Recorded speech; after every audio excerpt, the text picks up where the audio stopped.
Everyone, कैसे हैं आप सब? ये हो बस बच्चे होंगे। तो चलिए आज हम अपना रिवीजन करते हैं। आप लोग भी मेरे साथ रिवीजन कर लीजिए। देखो हमारा सॉइल क्या है, सॉइल कैसे ओरिजिन होता है। तो सॉइल के बारे में पढ़ेंगे कि सॉइल का ओरिजिन हमारा वेदरिंग ऑफ रॉक से होता है। जानते हैं कि वेदरिंग ऑफ रॉक्स हमारा फिजिकल और केमिकल हो सकते हैं। फिजिकल में हो सकता है या तो ग्रेविटी के कारण हो सकता है, या इम्पैक्ट या मूवमेंट ऑफ एनिमल्स के कारण हो सकते हैं। हमारा केमिकल वेदरिंग होता है। केमिकल वेदरिंग में हाइड्रेशन हो सकते हैं, ऑक्सीडेशन और कार्बोनेशन, लीचिंग प्रोसेस, ये सब के द्वारा हमारा होते हैं। जैसे कि हम जानते हैं कि फिजिकल वेदरिंग में होता है, जो हमारा physical weathering soil has similar properties of the parents. जैसे कि फिजिकल वेदरिंग में हुआ कि ये हमारे जो पैरेंट्स रॉक होते हैं, पैरेंट्स रॉक से जो न्यू रॉक्स बनते हैं, तो वो सेम प्रॉपर्टीज अपने तरह इंट्रोड्यूस करते हैं, दिखाते हैं, ठीक है, शो करते हैं। जबकि हमारा जो केमिकल होता है प्रॉपर्टीज, वो हमारे जो पैरेंट्स रॉक्स होते हैं उस तरह सिमिलर नहीं होता है, ठीक है। देखो तो हमारा वेदरिंग रॉक्स होते हैं, उसके बाद ट्रांसपोर्टेशन होता है, ट्रांसपोर्टेशन से होता है डिपोजिशन, डिपोजिशन से अपवेयल, और ऐसे ही प्रक्रिया चलते रहता है, ठीक है। और इस प्रक्रिया को हम कहते हैं पैडोजेनेसिस, ठीक है। तो हमारा ट्रांसपोर्टेशन कैसे होगा? सॉइल का ट्रांसपोर्टेशन या तो एयर के द्वारा हो सकता है, या तो वाटर के द्वारा हो सकता है, या आइस के द्वारा हो सकता है, ठीक है। चलो हम सॉइल प्रॉपर्टीज के बारे में हम मतलब इसमें it soil is the after formation note transported it remain at the parents location residual soil.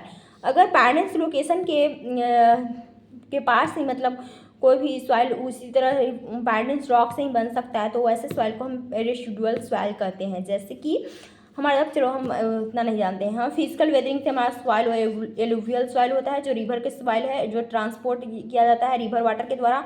फिर लेकेस्ट्राइन सॉइल होता है, जो found bed of the still lakes, जो हमारे लेक्स में के बेड में पाए जाते हैं। फिर मैरीन सॉइल हो जाता है, जो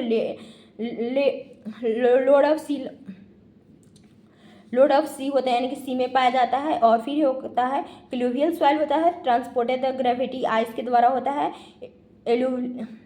योलाइन सॉइल होता है, जो ट्रांसपोर्टेड बाय एयर होता है, मतलब एयर लाइन है। जैसे कि जिससे नाम से पता चल जा रहा है कि मैरीन है तो सी में पाया जाएगा, लेटेस्टाइन है तो लेक में पाया जाएगा, और ये हमारा ग्लेशियन सॉइल है तो ये ग्लेशियर में आइस में पाया जाएगा। और हमारा क्लूवियल सॉइल है तो ये क्लूवियल सॉइल ग्रेविटी एक्शन के कारण होता है, इसको हम टालूस भी कहते हैं। ये सब एग्जाम में आया है कि टालूस किसको कहते हैं, तो क्लूवियल सॉइल को कहते हैं। लूजस सॉइल होता है, जो हमारा विंड के कारण होता है, ठीक है। ये समझ आना, तो हम भी रिविजन कर रहे हैं। ये सब बेंटोनाइट ये सब नहीं पढ़ना है। मतलब पिच सॉइल क्या होता है, लेटराइट सॉइल होता है पढ़ना है। मतलब केमिकल वेदरिंग से हमारा marl soil, bentonite soil, black cotton soil, laterite soil, peat और मल्क सॉइल होता है। तो हम पढ़ेंगे कि मल्क सॉइल क्या होता है। तो मल्क सॉइल होता है, calcium carbonate soil has the marine region found due to the decomposition of aquatic plants. जैसे कि ये होता है कैल्शियम कार्बोनेट सॉइल है, जो हमारे मैरीन रीजन में पाया जाता है। किसके वजह से? तो हमारा प्लांट्स जो जलीय पौधा है, जलीय जीव जंतु है, उसके डिकम्पोजिशन से, यानी कि अपघटन से हमारा माल सॉइल बनते हैं। इसका एग्जाम्पल भी दे सकते हो, तो लेकिन हम लिखे नहीं हैं, ठीक है। बेंटोनाइट सॉइल होता है, जो ये रेसिडुअल सॉइल से बनता है, और ये हमारा ट्रांसपोर्टेड होता है ट्रॉप्स सॉइल से, और यूज होता है लुब्रिकेंट ड्यूरिंग द ड्रिलिंग होता है जब हमारा होता होगा मतलब रॉक्स का, तो उसी तरह बनता है। ब्लैक कॉटन सॉइल होता है कि form due to chemical weathering basalt rocks, मतलब ये बसाल्ट रॉक के केमिकल वेदरिंग से फॉर्म होते हैं। और इसमें मेंटोनाइट सॉइल पाया जाता है, मिनरल्स पाया जाता है, जो हाई वैल्यू चेंजेस दिखाता है, ठीक है। उसके बाद हमारा लेटराइट सॉइल होता है, जो form due to leaching action, ये लीचिंग एक्शन के कारण होता है। इसमें जो लीचिंग एक्शन में जानते हैं कि सिलिकेशियस कंपाउंड पाया जाता है, जो हिल्स वाटर में पाया जाता है। फिर उसके बाद हम पिट सॉइल पढ़ेंगे। पिट सॉइल मक सॉइल होता है, जो कम्बिनेशन ऑफ ऑर्गेनिक और इनऑर्गेनिक सॉइल होता है, जो जनरली हमारा पाया जाता है फ्लूइड और डिसॉल्व सॉइल में। पिच सॉइल होता है, जो प्योरली ऑर्गेनिक सॉइल होता है, जो कंसिस्ट होता है डिकम्पोजिशन ऑफ द वेजिटेरियल मैटर, जो वेजिटेरियल मैटर के डिकम्पोजिशन से एक बनता है। जो हमारे नाली की जो सॉइल होती है उसको हम पिच सॉइल कहेंगे, ठीक है।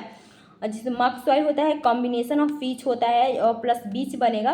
ब्लैक कॉटन सॉइल और पीच बनेगा तो उसको हम ई बोलते हैं, क्लोमियस। ये सब ESC में आया है फ्री में। फिर इसको पढ़ेंगे प्लास्टिक सॉइल, जो होता है स्लीकी नेचर के होता है, जो कम्बो सॉइल कह सकते हैं, ठीक है। प्लास्टिक सॉइल होता है और स्टीली नेचर का होता है, उसको कम्बो सॉइल बोलते हैं। उसके नोट में लिखाया गया है, जो नोट में आया हो वो लिखाया गया है। चलो अब हम पढ़ते हैं कि सॉइल का फेस डायग्राम। तो हम जानते हैं कि